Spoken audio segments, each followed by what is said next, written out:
एक दिन जब ऑफिस के कर्मचारी ऑफिस पहुँचे तो उन्हें दरवाजे पर एक पर्ची चिपकी हुई मिली। उस पर लिखा था, कल उस इंसान की मौत हो गई जो कंपनी में आपकी प्रगति में बाधक था। उसे श्रद्धांजलि देने के लिए सेमिनार हॉल में एक सभा आयोजित की गई है। ठीक 11 बजे श्रद्धांजलि सभा में सबका उपस्थित होना अपेक्षित है। अपने एक सहकर्मी की मौत की खबर पढ़कर पहले तो सभी दुखी हुए, लेकिन कुछ समय बाद सब में ये जिज्ञासा उत्पन्न होने लगी कि आखिर वह कौन था जो उनकी और कंपनी की प्रगति में बाधक था। 11 बजे सेमिनार हॉल में कर्मचारियों का आना प्रारंभ हो गया। धीरे धीरे वहाँ इतनी भीड़ जमा हो गई कि उसे नियंत्रित करने के लिए सिक्योरिटी गार्ड की व्यवस्था करनी पड़ी। लोगों का आना लगातार जारी था।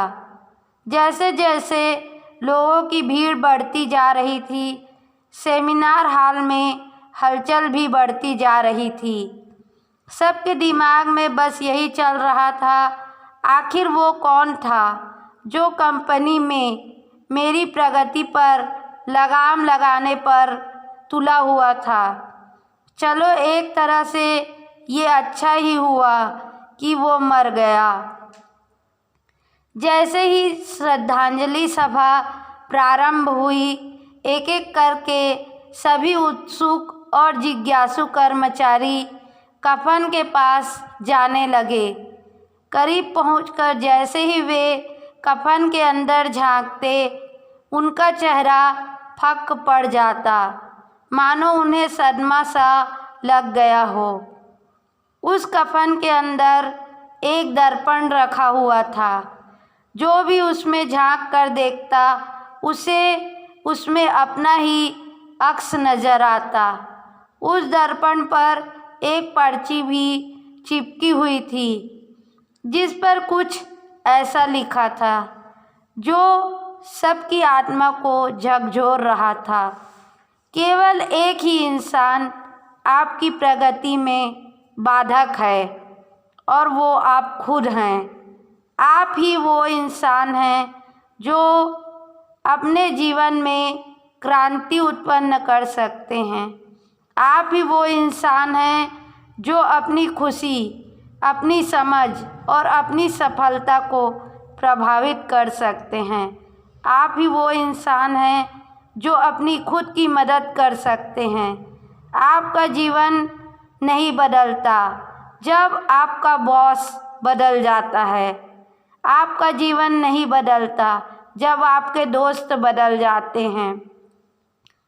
आपका जीवन नहीं बदलता जब आपके पार्टनर या साथी बदल जाते हैं। आपका जीवन तब भी नहीं बदलता जब आप किसी पर आश्रित होते हैं। आपका जीवन तब बदलता है जब आप खुद बदल जाते हैं। जब आप अपने खुद के विश्वास की सीमा को लांघकर उसके पार चले जाते हैं। जब आप ये समझ जाते हैं कि आप और सिर्फ आप अपने जीवन के लिए जिम्मेदार हैं, तब आपका जीवन बदल जाता है। सबसे महत्वपूर्ण रिश्ता जो आपका किसी के साथ है, तो वह आपका खुद का खुद से है। आपको ये स्टोरी कैसी लगी, आप अपने कमेंट्स के द्वारा हमें अवश्य बताइए और पसंद आने पर लाइक और शेयर करें।